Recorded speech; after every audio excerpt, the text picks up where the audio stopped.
রবিবারের সকালে সেলুনে ঢুকেই দেখলাম একটি মেয়ে সেলুনে বসে আছে।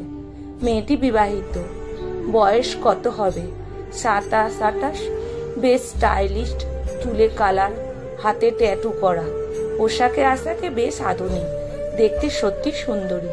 রবিবার মানে সেলুনে একটু ভিড় বেশি।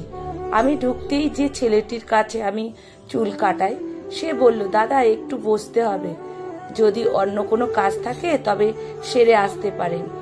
এই একটা কাজ ধরেছি, আর একজন আছে, তারপর আপনাকে দিতে পারবো।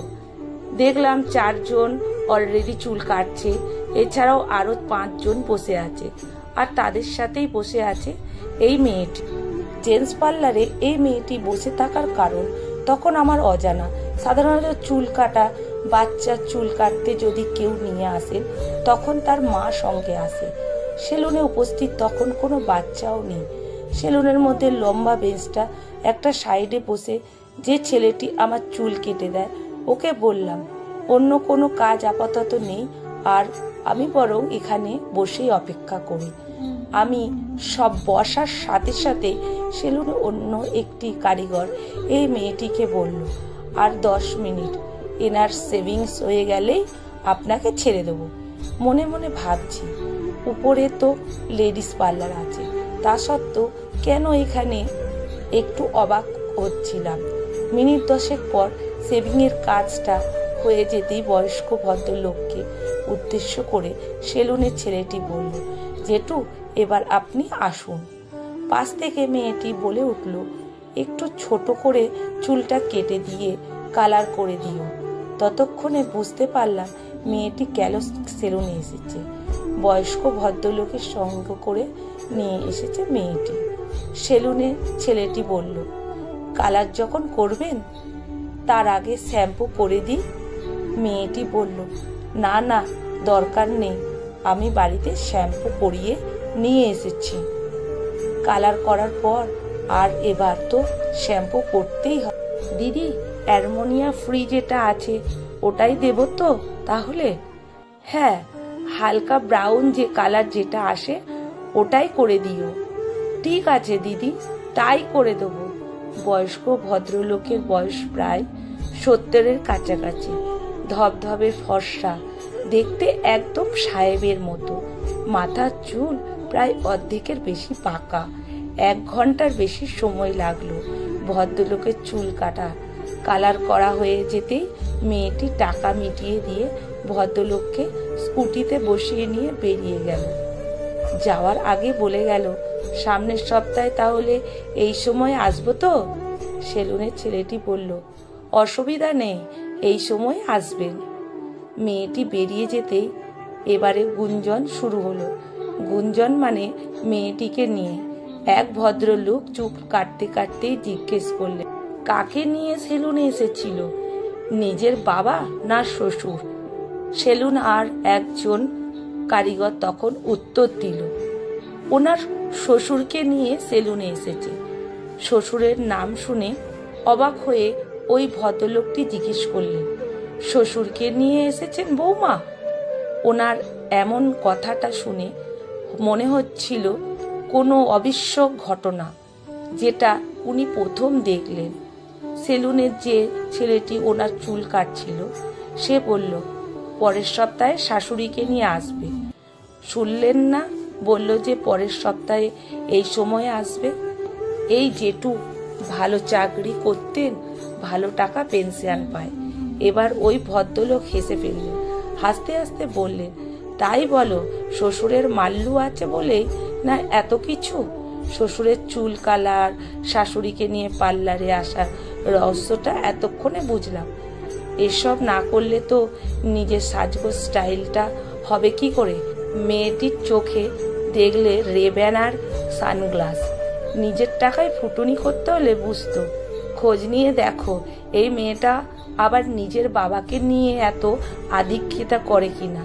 ভদ্রলোক যখন এই কথাগুলো বলছিলেন তখন সেলুনের 4 জন কারিগর ছেলে একে অপরের দিকে তাকিয়ে মুচকে মুচকে হাসছিল। আমার ভীষণ রাগ হচ্ছিল এভাবে বলছিলেন বলে। ভদ্রলোকের কথা শেষ হতেই এবার মুখ খুলল যে ছেলেটির কাছে আমি চুল কাটাই। সেই ছেলেটি বলল, দাদা আপনি একটু অতিরঞ্জিত করে ফেলছেন। সবকিছুতেই যার সম্পর্কে এতগুলো কথা বললেন সেটা আপনি আপনার মতন করে গল্প বানিয়ে ফেলেছেন। এই দিদি নিজে সেন্ট্রাল গভর্নমেন্টে জব করে, নিজেও ভালো টাকা বেতন পায়। ভালো টাকা যে বেতন পায় তার চোখের রেব্যানের চশমা থাকবে না তো কি তোমার চোখে থাকবে? আর শ্বশুরের টাকা আছে বলে শ্বশুর শাশুড়ির জন্য এত করছে, এই ধারণাটাই ভুল দিদি। কিন্তু বাবার একমাত্র মেয়ে, বাবারও সরকারি অফিসে ছিলেন, মাও এখনো চাকরি করছে, তার ওপর জমি জায়গাও অনেক, রীতিমতন পয়সাওয়ালা ঘরের মেয়ে। যার বাবার এত কিছু, সে শ্বশুর মশাইয়ের সামান্য পেনশনের টাকার জন্য এসব করবে? এটা ভাবতেই পারি না। আমাদের সেলুনে এই দিদি প্রায় 2 বছর আসে। শ্বশুর শাশুড়িকে নিয়ে যে শুধু আসে যেত তা নয়, নিজের বাবা মাকেও নিয়ে আসে। এরপর আপনি কি বলছেন বলুন তো? ভদ্রলোক তখন চুপচাপ, মানে একেবারে চুপ, ঘড়ির দিকে তাকিয়ে বললেন, এই রে 11:30 বেজে গেল, ভাই একটু হাত চালাও। এই সময় ভদ্রলোকের এমন কথাটা বড় হাস্যকর শোনালো। ভদ্রলোক পালিয়ে বাঁচতে চাইছে।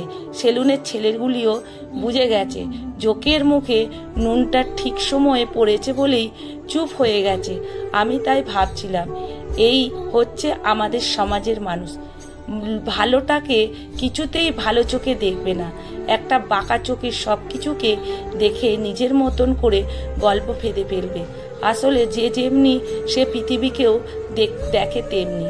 মানুষের ধারণা সুন্দরী মানেই সে অহংকারী, সুন্দরী মানেই তার একাধিক বয়ফ্রেন্ড আছে, শ্বশুর শাশুড়ির জন্য করছে মানেই নিশ্চয়ই কোনো স্বার্থ আছে, হয়তো টাকার লোভ করেছে।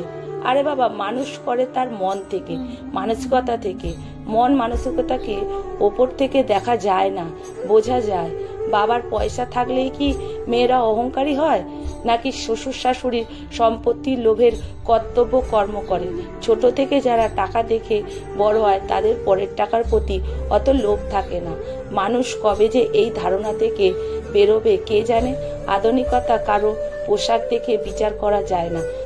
সৌন্দর্য যেমন কারো সাজগোজ প্রমাণ হয় না, তেমনি সাদামাটা থাকা ভালোবাসে বা সাজগোজ করে না মানেই যে মনের দিক থেকে কর্তব্য কর্ম সুন্দর হবে এমনটাও নয়।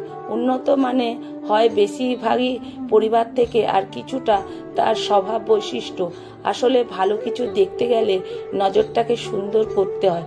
দৃষ্টি সুন্দর হলেই সুন্দর। ওই মেয়েটির সম্পর্কে এত কিছু জানতে পেরে তার প্রতি শ্রদ্ধা, মনটা ভরে উঠল। সুন্দর রূপের আড়ালে মনটাকেও এত সুন্দর করে রেখেছে সে। আসলে সে প্রকৃত সুন্দরী। কলমে সরজিৎ ঘোষ।